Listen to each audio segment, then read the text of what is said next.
Hello family and friends, welcome to my YouTube channel. Ndabakiriye Mbahaye ikaze mwisange kuri YouTube channel ni yanjye kandi ni yanyu. Amazina yanjye nitwa Rusaro Emeline. Iyi channel mukaba muzayimenyera ku izina rya Rusaro their sister.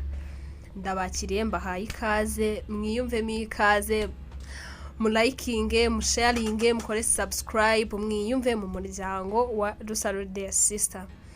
So kuri iyi channel tugiye kuzajya tuganira ibintu byiza cyane birimo urukundo.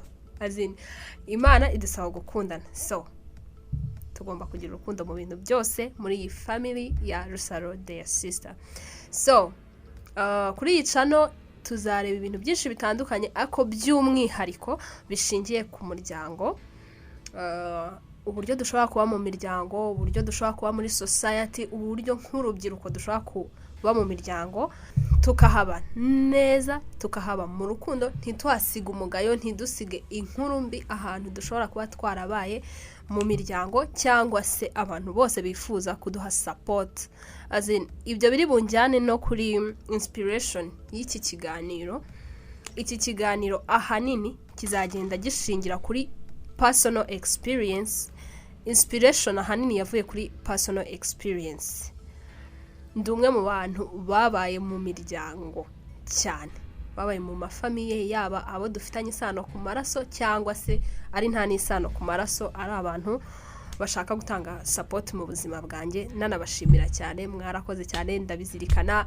Kandi namwe family Rusaro their sister, mushobora kumpa ibitekerezo, mushobora kunsharinga experience yanyu, tukarushaho gufatanya guhana experience, tukarushaho kwigira hamwe uburyo dushobora gukomeza kubaho muri society. You are so free to tell me what do you think. So kuri YouTube channel yanyu Rusaro their sister tugiye kuzajya twibanda cyane, tugiye kuzajya tuganira cyane ku buryo bw'imibereho muri society, ariko by'umwihariko twibanda cyane ku mibereho mu miryango. Tubane mu rukundo, mwese mwisange, buri wese yemerewe gutanga igitekerezo cye. Welcome.